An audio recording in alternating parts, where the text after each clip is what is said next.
خواتین و حضرات پروگرام میں ایک بار پھر خوش آمدید. میں مبشر لقمان صاحب آپ سے بھی پوچھنا چاہتا ہوں کہ ہم بات کرتے ہیں ایگزیکٹ اس جگہ سے جہاں سے آپ خود بھی اس چیز کو اپنے اظہار کے لیے استعمال کرتے ہیں. آپ اپنا پروگرام کرتے ہیں, آپ سیاستدانوں کے ساتھ انٹریکٹ کرتے ہیں اور مہمان آپ کے آتے ہیں. میں نے دیکھا ہے کہ مختلف قسم کے اینکرز ہیں اور وہ جب بات کرتے ہیں تو بسا اوقات کچھ لوگ بڑے سافٹ اسپوکن ہوتے ہیں, کچھ لوگ انٹرپٹ بھی بہت احتیاط سے کرتے ہیں اور کچھ لوگ ایسا ہوتا ہے کہ بڑی دیر تک دوسرے کی بات سنتے رہتے ہیں. آپ عام طور سے لحاظ نہیں کرتے, میرے خیال میں بہت زیادہ آپ زور شور سے اپنی بات بیچ میں بھی کر دیتے ہیں, روک بھی دیتے ہیں. جیسے آپ نے کہا کہ بھی اس کو گستاخی سمجھا جائے لیکن مجھے پروگرام ایک طرف لے کے چلنا ہے. وہ ڈسٹنکٹیو کیا چیز ہے جو آپ میری بات سمجھ گئے کہ جو ایک چیز کو بد تہذیبی بنا دیتی ہے اور دوسری جانب وہ چیز آپ کی ضرورت ہے یا اس چیز کو اپریشیٹ کرنا چاہیے؟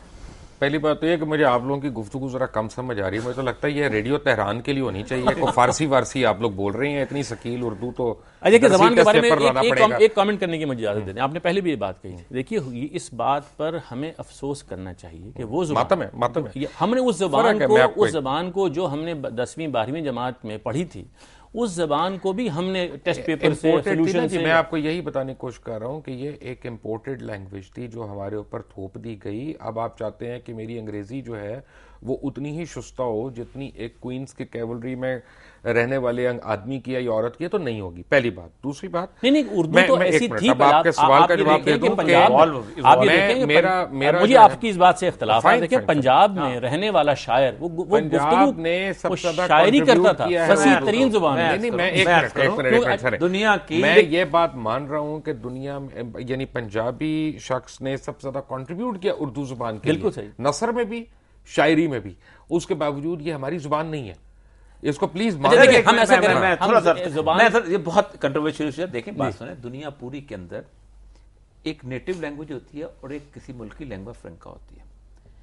32% لوگ ہیں جو فارسی بولتے ہیں ایران میں, 32%, بہت تھوڑے ہیں. لیکن لینگوا فرنکا فارسی ہے. انہوں نے کیونکہ فارسی ایوالو ہو گئی ہے. میں بنگلہ دیش گیا, میں نے کہا تم زبان کی بنیاد پہ علیحدہ ہوئے تھے ہم سے. اب ہر بندہ اردو جانتا ہے. کیوں جانتے ہو؟ اس لیے کہ ہم ہندی فلمیں دیکھتے ہیں. اس کا مطلب جب تک کرینہ کپور ناچتی ہے تم اردو جانتے رہو گے. کیوں سیکھی؟ انڈیا کے اندر لاکھ ہندی کہہ لیں لیکن وہ اس ہندی پیور سنسکرتی ہندو کے اندر ایک فلم بنانے کی رسک نہیں لے سکتا کوئی شخص. نہ گانا لکھ سکتا ہے نہ وہ کچھ کر سکتا ہے. ایک language Urdu language evolved point proof کر دیا میں نے معذرت کے ساتھ. آئی ہوپ یہ کٹے نا اس پروگرام میں سے کہ پروگرام کے شروع میں آپ نے ایک پیکج دکھایا. آپ نے کہا کہ وہ بیچ میں ٹوک دیتے ہیں مہمان بھی آ کے اور اینکرز بھی آ کے.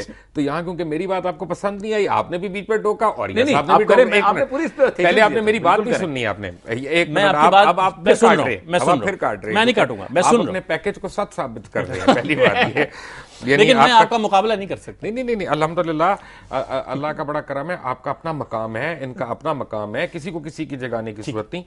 فرق یہ ہے, اگر آپ مجھ سے پوچھیں کہ ایک وہ پوائنٹ ان ٹائم جہاں پہ میں کہوں کہ ادب ہماری معاشرے میں سے ختم ہو گیا, میں وثوق سے کہہ سکتا ہوں کہ مجھے اس پوائنٹ ان ٹائم کا پتہ ہے کہ جب ادب ہمارے ادب سے نکل گیا, جب ادب ہمارے معاشرے سے ختم ہو گیا. میں اتنا قابل آدمی نہیں ہوں, آپ کے پاس اساتذہ بھی ہیں, سب کچھ ہے.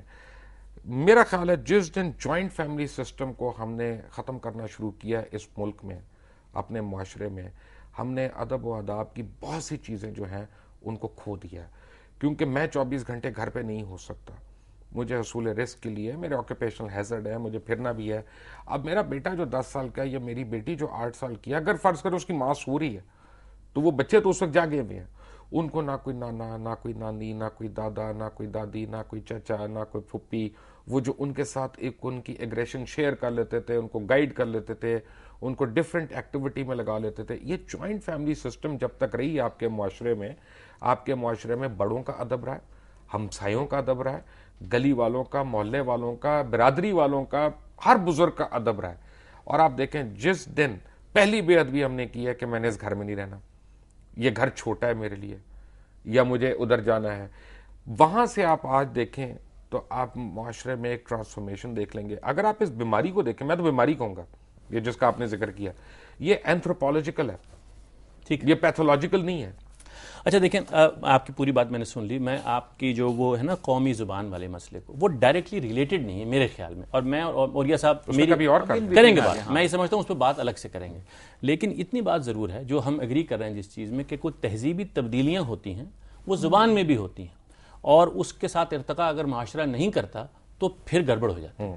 اچھا, اب یہ جو تہذیبی تبدیلی ہوئی ہے یہ بھی نہیں روک سکتی, یعنی کسی زمانے میں آ کے یہ ہوگا کہ بھائی گھر کا کوئی نظام ہو سکتا ہے تبدیل ہو جائے, لباس تبدیل ہو جائے, طور طریقے تبدیل ہو جائیں. وہ کیا چیز ہے جس سے کوئی چیز بد تہذیبی بن جاتی ہے؟ اس لحاظ سے اگر جو جنریشن ٹو جنریشن انڈرسٹینڈنگ نہیں ہوتی, معاشرہ جو ہے نا, معاشرہ اوور آل. میں ذرا ڈاکٹر محمود الحسن صاحب کو شامل کر لوں اس گفتگو میں. ڈاکٹر صاحب, میں یہ چاہتا ہوں کہ آپ چونکہ ایک دانشگاہ میں پڑھاتے ہیں, آپ کا طلبہ سے رابطہ رہتا ہے, یہ جو جنریشن ٹو جنریشن یہ تبدیلی واقع ہوتی ہے جس میں مثال کے طور پر ایک دور میں ٹوپی نہ پہن کے جانا بد تہذیبی ہوتی تھی, اور آج ٹوپی مسجد میں بھی لوگ نہیں پہنتے, اور آج آپ دیکھیے ہم کوٹ پتلون پہن کے ایک دینی پروگرام بھی کر لیتے ہیں. یہ ایک تبدیلیاں سوسائٹی میں آتی رہتی ہیں. اگر ہم ریفرنس پوائنٹ اپنا رکھیں کہ بھئی دین نے اگر کوئی حق بات بتائی ہے, وہ اسٹیبلشڈ ہے, وہ تو ٹھیک ہے, اس کے علاوہ ہر چیز کے بارے میں گفتگو ہو سکتی ہے. آپ سے میں جاننا یہ چاہتا ہوں کہ اس طرف اشارہ کیا ہمارے ان دونوں معزز مہمانوں نے کہ سوسائٹی کی ٹوٹ پھوٹ اور تہذیب میں ہم نے کوئی اپنی نئی روایات کو پیدا نہیں کیا, جس کی وجہ سے ہمارے ہاں یہ معاشرتی مسائل اس درجے میں پیدا ہو گئے کہ ہماری نفسیات پر اس کا اثر ہوا, اور ہماری زبان میں, ہماری تحریر میں بھی وہ ایگریشن اور وہ شدت, وہ بد تہذیبی, بدتمیزی آ گئی. آپ جو طلبہ کے ساتھ جب انٹریکٹ کرتے ہیں تو آپ کیا محسوس کرتے ہیں؟ یہ آپ شیئر کرتے ہیں اس بات کو؟ بالکل, میں سمجھتا ہوں کہ اصل میں بہت سارے اسباب ہیں کہ ہمارا جو تہذیبی ورثہ تھا اس کو محفوظ کرنے کی کوئی شعوری کوشش نہیں کی گئی, اور اس وقت جس طرح سے ہم ایک بین الاقوامی مالیاتی منڈی بن چکے ہیں, اسی طرح سے تہذیبی اعتبار سے بھی ہم اسی طرح سے ایک ملغوبہ بنتے چلے جا رہے ہیں. اور بدقسمتی سے ہمارا جو میڈیا ہے, چاہے وہ پرنٹ میڈیا ہو چاہے وہ الیکٹرانک میڈیا ہو, اس کے ذریعے سے تہذیبی جو عناصر پیش کیے جاتے ہیں, تہذیب کا جو مظاہر پیش کیے جاتے ہیں, چاہے ڈرامہ کی صورت میں ہو, چاہے گفتگو کی صورت میں ہو, چاہے وہ تعلیمی جو مختلف پہلو ہیں اس کی صورت میں ہو, تو اس سے وہ طالب علم جو ہے, جو آج کا جو نوجوان ہے, وہ بری چیزیں نسبتاً جلدی اخذ کرتا ہے. اور جس طرح سے ابھی اوریا مقبول جان صاحب فرما رہے تھے کہ ہمارے ہاں جو ایک مشترکہ جو خاندانی نظام تھا اس کی ٹوٹ پھوٹ ہوئی ہے, اس کی وجہ سے بھی. اور اسی طرح سے جب طالب علم گھر سے باہر نکلتا ہے اسے وہاں بھی مختلف قسم کے جو عناصر ہیں وہ ملتے ہیں, اور اس تہذیبی جو ہمارے ہاں توڑ پھوڑ ہوئی ہے اور مزید ہو رہی ہے اور مزید ہوتی چلی جا رہی ہے کہ ہمارے ہاں کسی بھی سلسلے میں کوئی شعوری کوشش نہیں کی گئی اس قوم کو سنبھالا دینے کی, یا تہذیب و تمدن جو ہے اس کو برقرار رکھنے کی, یا ہمارے ادب جو ہے اس کی جو اعلیٰ ترین اقدار اور روایات تھیں ان کو محفوظ کرنے کی. تو اس کا ایک نتیجہ جو ہمیں نظر آتا ہے اداروں میں, کالجوں میں, یونیورسٹیوں میں, ہمیں واضح طور پہ نظر آتا ہے کہ وہاں جب طالب علم پہنچتا ہے تو وہ ان ساری چیزوں کا ایک ملغوبہ وہ بنا ہوتا ہے کہ اس میں وہ جو نسبتاً جو توڑ پھوڑ والی چیزیں ہیں یا منفی جو ایک رویے ہیں اخلاقی اور ادبی, تو وہ اس میں نسبتاً جلدی اثر کرتے ہیں.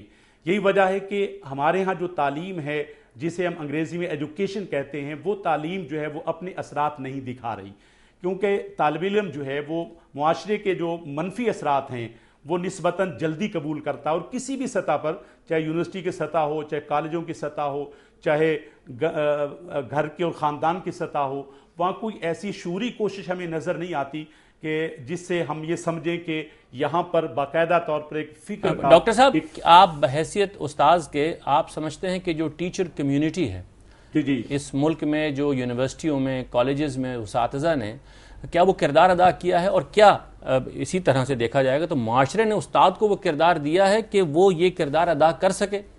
ہم نے نہیں, میرا خیال ہے کہ استاد بھی وہ آج کا جو استاد ہے وہ صحیح معنوں میں وہ کردار ادا نہیں کر پا رہا, کیونکہ استاد کے جو مسائل ہیں وہ اس کی نفسیات پر اتنے حاوی ہو جاتے ہیں کہ اس کے رویوں میں, اس کے ایٹیچیوڈ میں, جب وہ طالب علم کے سامنے کھڑا ہوتا ہے اس کے پس منظر میں وہ ساری جو معاشرے کی اور معاشرتی جو اس کے ساتھ ناانصافیاں ہیں وہ اس کے شعور میں کہیں جا کر وہ ہلچل مچا رہی ہوتی ہیں، جس کی وجہ سے آج استاد بھی وہ جو ایک رویہ اسے استاد کا اختیار کرنا چاہیے، وہ جو وَيُعَلِّمُهُ الْكِتَابَ وَالْحِکْمَہ، وہ نبیوں والا جو مقام تھا استاد کا، تو وہ ظاہر اپنا کردار ادا نہیں کر پاتا۔ آپ ہمارے ساتھ رہیے گا ڈاکٹر صاحب، ہم ایک وقفہ لیں گے، وقفے کے بعد حاضر ہوتے ہیں۔ ہمارے ساتھ رہیے گا خواتین حضرات۔